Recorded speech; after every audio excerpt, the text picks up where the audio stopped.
Well, a dose of Ness.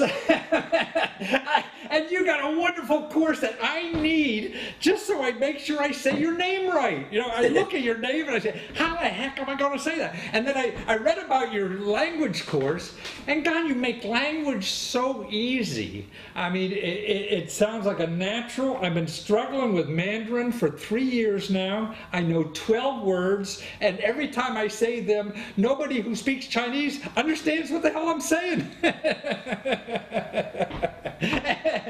And I don't know how a young guy like you could solve that problem when we have all these PhDs all over the goddamn world trying to do this, and you make it fun, man. I look at your stuff and I just want to just get up and dance and learn.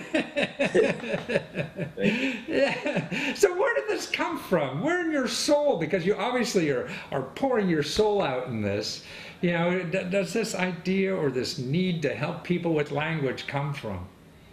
Well, I've always had a kind of knack for language, and I've always kind of asked the question, why was it easier for me than it was for other people? And I always had a kind of intuition is because I focused a lot more on pronunciation and mimicry and sound.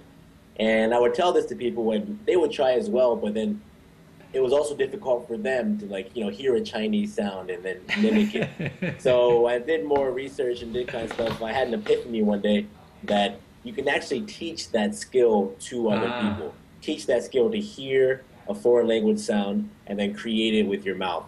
So I applied techniques I learned from being a musician my whole life to the teaching of sound of a language.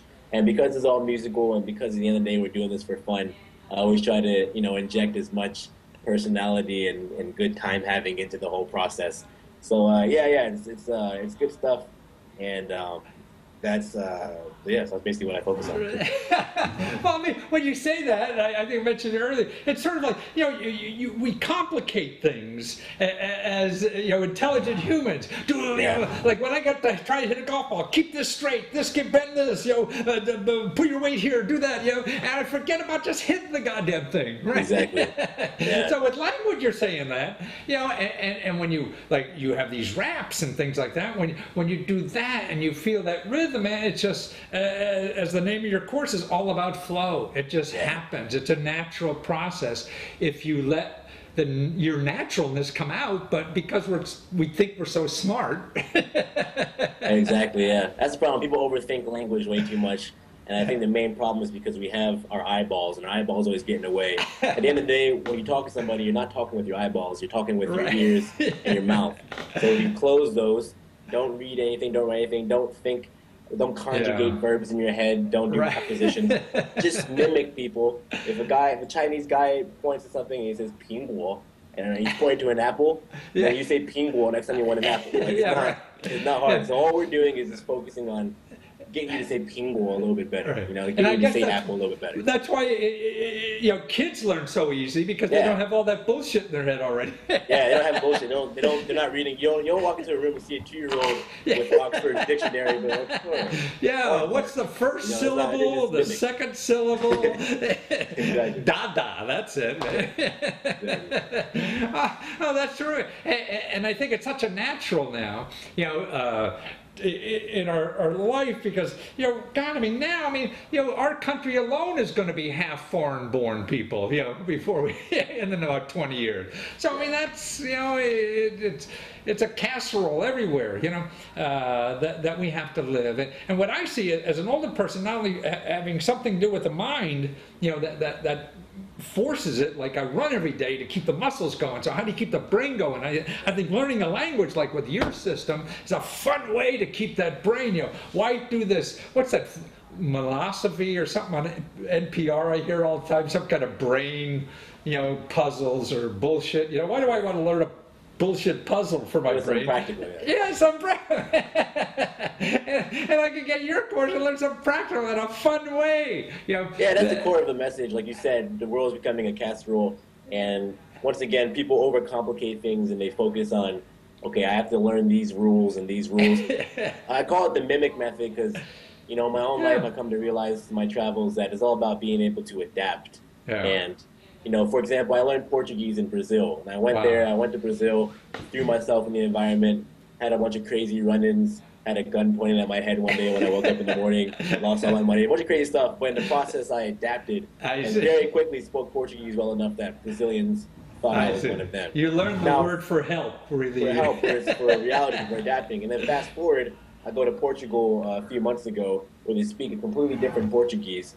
But once again, I don't focus on rules. I just put myself in the environment, mimic, and now I'm able to establish relationships with people and connect with people in different ways. So it's all about having fun and, above all, just being able to connect with your fellow human beings with what we've always been using to connect with each other, which is, once again, our ears and our mouths. Right. So but another interesting thing about you, you're developing this thing on the world, being in different in languages, because you find that you're able to be an entrepreneur anywhere in the world, right? Yep. As long as you have a laptop, you say you go to Vietnam, you go to South America, whatever, and you stay here a month, there a couple months or whatever, and just still do your business. And really these other places are a lot cheaper to survive in while you're building a business, I would think.